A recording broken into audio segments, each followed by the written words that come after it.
بہت ہی تقوی و پرہیزگاری میں گزر رہا ہے۔ وہ لوگ کبھی نہیں چاہتے کہ وہ ان عہدوں پر فائز ہو کر اپنی ذمہ داریوں میں ناانصافی اختیار کریں۔ یہ لوگ خالص اللہ اور اس کے رسول کی اطاعت کے لیے کام کرنے والوں میں سے ہوتے ہیں اور انہیں کسی بھی عہدے کی ضرورت نہیں۔ وہ اپنی زندگیوں کو اللہ کی راہ میں وقف کیے ہوئے ہیں اور وہ چاہتے ہیں کہ وہ اللہ تعالیٰ انہیں ایسے عہدوں سے دور رکھے اور ان کی آخرت میں انہیں اس کی جزا ملے۔ لیکن یہاں پر جس طرح سے رضاکشی چل رہی ہے وہ اس بات کی دلیل ہے کہ یہاں امیر شریعت ہونا اہم نہیں ہے، بلکہ اپنے پروٹوکول کو، اپنے پروفائل کو بڑھانا بہت ہی اہم ہے۔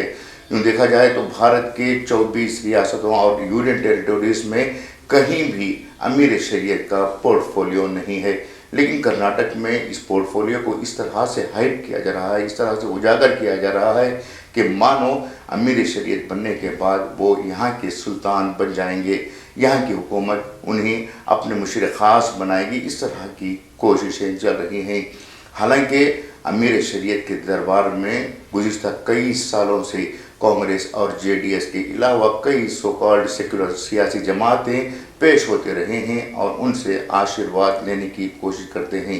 حالانکہ آشیرواد دینے کا کام تو امیر شریعت نے کبھی نہیں کیا ہے، لیکن ان سے ملاقاتوں کا جو سلسلہ اور جو روابط ہوتے ہیں ان روابط کو دکھا کر وہ مسلمانوں میں یہ پیغام پیش کرنے کی کوشش کرتے ہیں کہ امیر شریعت کی ہمیں آشیرواد مل چکا ہے تو مسلمانوں کی بھی ذمہ داری بنتی ہے کہ وہ ہمیں ووٹ دے کر اقتدار پر لائیں۔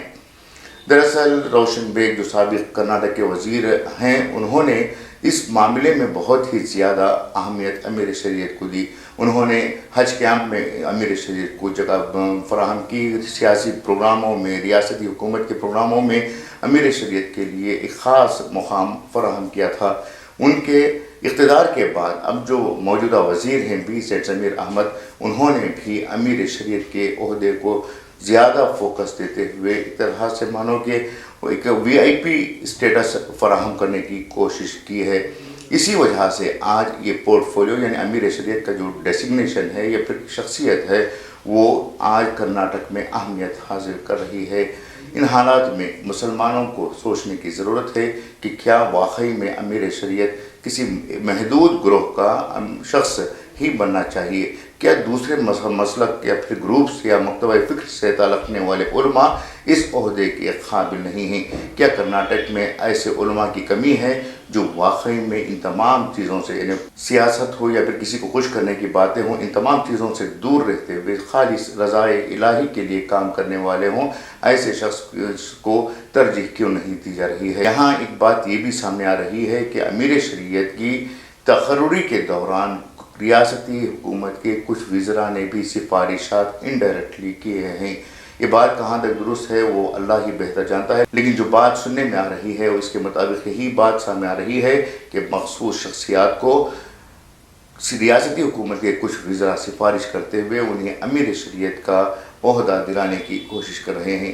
یہ ہمارا المیہ ہے، یہ مسلمانوں کا المیہ ہے کہ سیاسی شخصیات بھی اب امیر شریعت کی تقرری کے لیے سفارش کرنے پر تلے ہوئے ہیں۔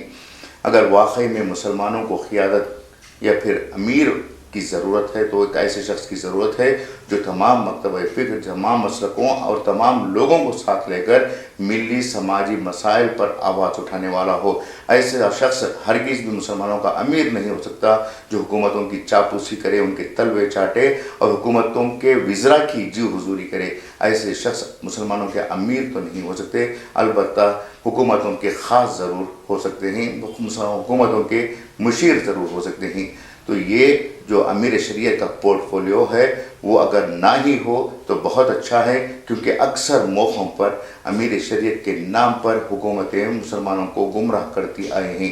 اگر اسی سلسلے کو برقرار رکھا جائے تو آنے والے دنوں میں مسلمانوں کے لیے بہت بڑا نقصان ہو سکتا ہے۔ یقیناً آج جو صحیح علماء ہیں، جو تقوی و پرہیزگار والے علماء ہیں، وہ ان تمام چیزوں سے دور رہتے ہیں، لیکن ان کے تقوی و پرہیزگاری میں جو خاموشی ہے وہ بھی قابل قبول نہیں ہے۔ ایسے علماء کو چاہیے کہ وہ ان تمام حرکتوں کو انجام دینے والے علماء کو روکیں اور مسلمانوں کی صحیح رہنمائی کے لیے آگے آئیں۔ یہ تھی آج کی اہم اور خاص پیشکش۔ امید کہ آپ کو پسند آئے گی۔ میں مدثر احمد آپ سے اجازت چاہوں گا۔ شکریہ۔